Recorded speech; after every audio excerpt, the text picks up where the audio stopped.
हाँ जी, नमस्कार फ्रेंड्स।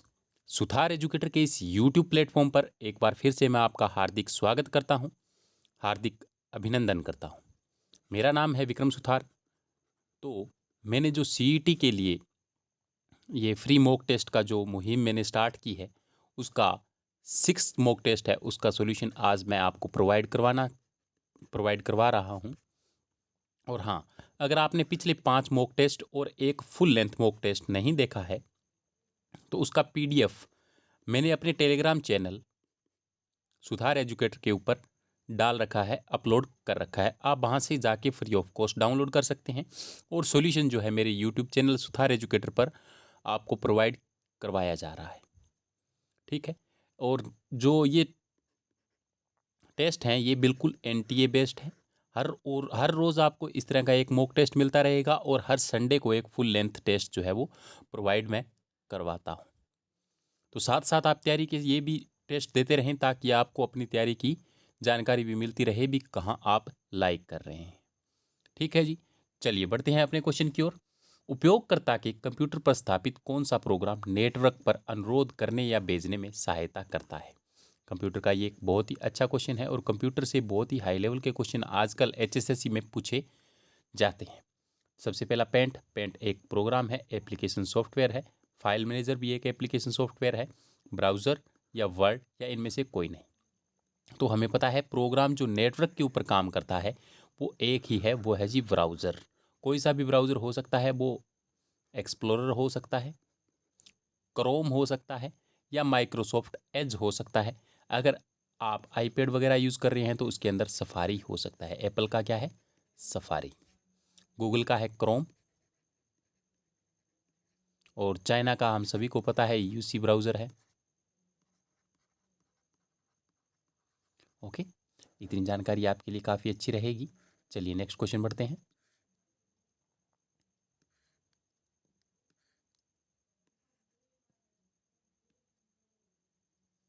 एक ट्यूपल क्या है? तो ट्यूपल के बारे में हमसे पूछा जा रहा है, ट्यूपल का है। ट्यूपल ये हमारा जो पावर पॉइंट है उसके अंदर इस्तेमाल होने वाली एक टर्मिनोलॉजी है। तो ट्यूपल हम कहते हैं पंक्ति को या प्रोडक्शन को, फील्ड को या यूनियन को।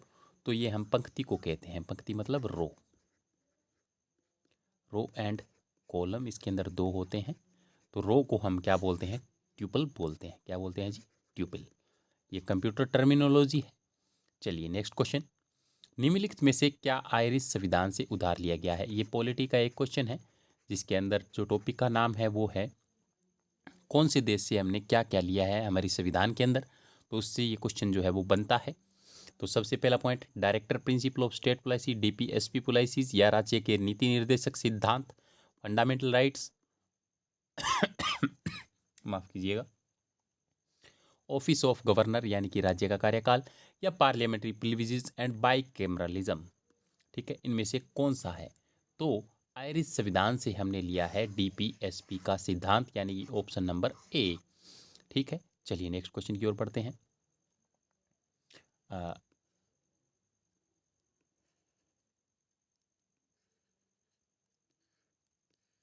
ये आज कार्य नहीं कर रही है सही ढंग से। हमसे पूछा गया है कि राज्यसभा ने अपनी पहली बैठक कब आयोजित की थी? 13 मई 1950 को, 13 मई 1952 को या 15 अगस्त 1952 को। तो हमें पता है 3 अप्रैल 1952 को जो राज्यसभा का गठन हुआ था। उसके बाद में अप्रैल मई में 13 अप्रैल को 13 मई 1952 में, माफ़ कीजिएगा, 13 मई 1952 में इनकी पहली बैठक जो है वो होती है। आप मुझे बताएंगे राज्यसभा का प्रथम अध्यक्ष कौन था? ये आप मुझे कमेंट बॉक्स में कमेंट करके ज़रूर बताएंगे। निम्नलिखित में से किस जानवर को पाषाण युग के द्वारा पालतू बनाया गया था? ये क्वेश्चन आप सभी के लिए हैं। आप मुझे कमेंट बॉक्स में कमेंट करके बताएंगे क्योंकि काफ़ी आसान क्वेश्चन है और बहुत बार पेपर में पूछा गया है। मोस्ट इंपॉर्टेंट क्वेश्चन है। इसका आप कमेंट में आंसर जरूर कीजिएगा। चलिए नेक्स्ट क्वेश्चन, मैथ का बड़ा ही प्यारा क्वेश्चन। जब भी मैथ के क्वेश्चन आते हैं मुझे ठंडक सी मिलती है, मुझे काफ़ी इंटरेस्ट आता है मैथ को सोल्व करने में। देखिए, संजय ने अपने मासिक वेतन का 40% भाग अपने पिता को देता है। मान लीजिए उसके पास 100 रुपये थे, तो 40 रुपये वो अपने पिताजी को दे देता है। अब बच गए उसके पास 60 रुपये। ठीक है, अब वह शेष वेतन का 50% भाग शेयर बाजार में और बीमा में 5:3 में निवेशित करता है। अब ध्यान दीजिए 50%, यानी कि इसके जो 30 रुपये हैं इसके पास, इसको वो 5:3 में, एक तो बाजार में और दूसरा बीमा में कर देता है इन्वेस्ट।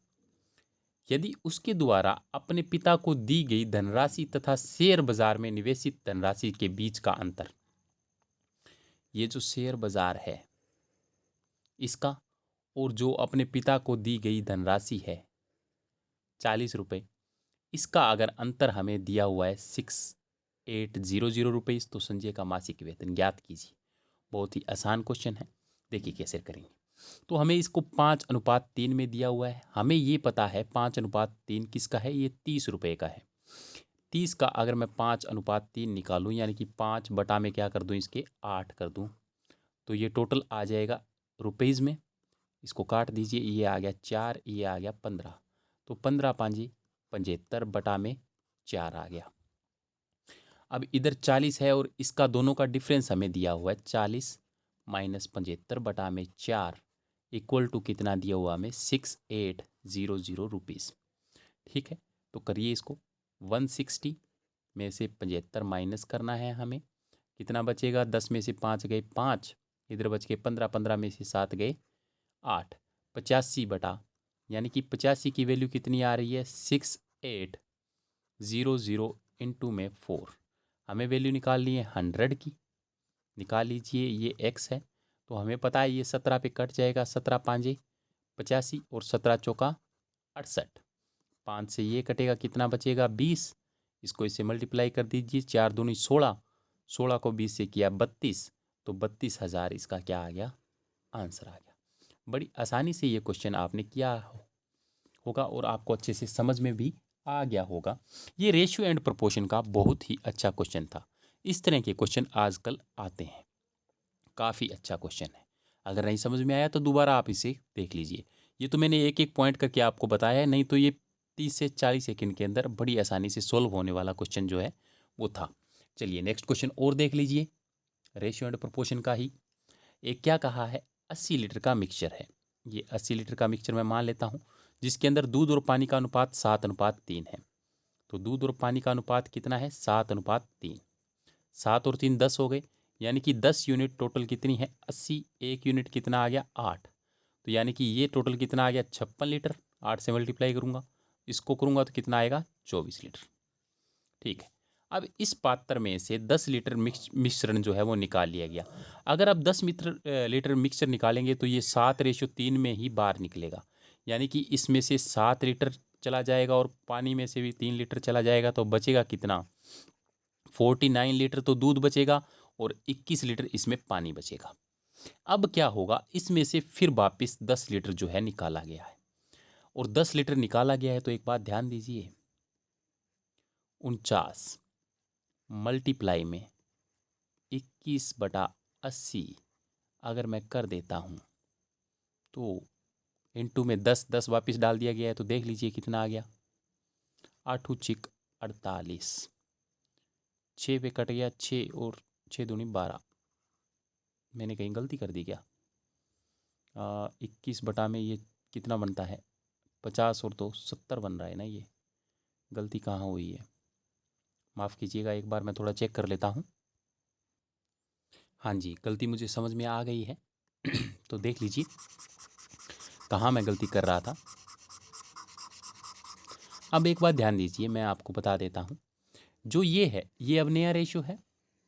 अब इसमें से 10 लीटर फिर निकाला गया है, जिसके ऊपर मैंने ध्यान नहीं दिया था, दोहराया गया है, ये देखिए यहाँ पे लिखा हुआ है दोहराया गया है। तो 10 लीटर अगर इसमें से फिर निकालेंगे तो जो दूध है वो 49 की रेशियो में और जो पानी है वो 21 की रेशियो में से बाहर निकलेगा। ये बात आप ध्यान दीजिएगा। देखिए 49 माइनस 49 बटा में 80 आएगा, क्योंकि टोटल 80 है, इंटू में 8 कर दिया मैंने, तो ये देखिए 8 6 48 पॉइंट कुछ आ रहा है, तो ये इसमें से घटेगा तो कितना बचेगा, लगभग 43। हमें मात्रा है लगभग पूछा गया है, तो 43 इसका आंसर आ रहा है। बड़ी आसानी से ये क्वेश्चन हमने सोल्व कर लिया, 2 सेकंड के अंदर सोल्व होने वाला क्वेश्चन था। चलिए बढ़ते हैं। माफ़ कीजिए, मुझे खांसी की थोड़ी दिक्कत हो रही है। अपर्दन मुख्यतः प्रभावित होता है, तो अपर्दन सभी को पता है, तापक्रम से, प्रकाश से, वर्षा से या अपेक्षित आर्द्रता से। तो वर्षा से सबसे ज़्यादा अपर्दन जो है वो प्रभावित होता है। सबसे ज़्यादा वर्षा के टाइम पर ही बाढ़ आती है, जिसके अंदर अपर्दन का खतरा है वो बहुत ज़्यादा बढ़ जाता है, और वर्षा के कारण ही ये सबसे ज़्यादा प्रभावित होता है। कृषि क्रियाएं जो कि बीज बुआई से फसल कटाई तक की जाती है, ये एग्रीकल्चर का एक क्वेश्चन है।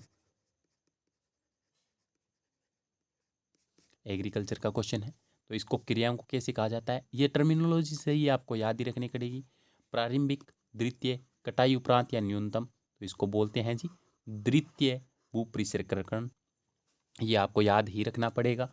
चलिए, परमाणु नाभिक किसके द्वारा खोजा गया, तो ये मैं आपको सिंपल सी एक ट्रिक बता देता हूँ, ये आपकी याद रखिएगा। ईंट पर नाच, ईंट पर नाच। ई फॉर इलेक्ट्रॉन, पै फॉर प्रोटॉन, नै फॉर न्यूट्रॉन। ठीक है, ये टै बच गया, इसका मतलब है थॉमसन। ये रै बच गया, इसका मतलब है रदरफोर्ड। और ये चे बच गया, इसका मतलब है चैडविक। और हमें बताना है न्यूक्लियस की खोज किसने की थी, तो बताइए, रदरफोर्ड, डाल्टन, आइंस्टाइन या थॉमसन, किसने की थी। सिंपल सी बात है, जो न्यूक्लियस की खोज हुई थी वो हुई थी अल्फा स्कैटरिंग एक्सपेरिमेंट से। और ये आप मुझे बताएंगे कि अल्फा स्कैटरिंग एक्सपेरिमेंट किसने किया था।